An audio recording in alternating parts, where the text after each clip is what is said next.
If you are requested to find the possible values of x, you have to remember just the principle of triangle inequalities.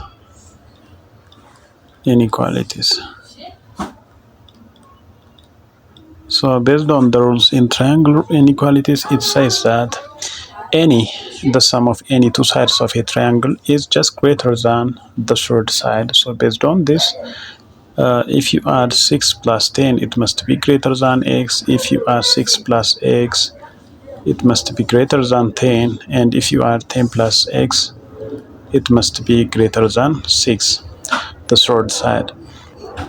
So that means the first one, just if you consider this one, that means 16 is greater than x. And if you consider this one, we will find x is greater than 10 minus 6, x is greater than just 4, right? Then this one is always true because just 10 is already greater than 6, so that means x is for any value of x, it is greater than 6, so this one is always true. So when you consider these two things, right, x is greater than 4, that means 4 is less than x. So 4 is less than x, then 60 is greater than x. So 60 is greater than x.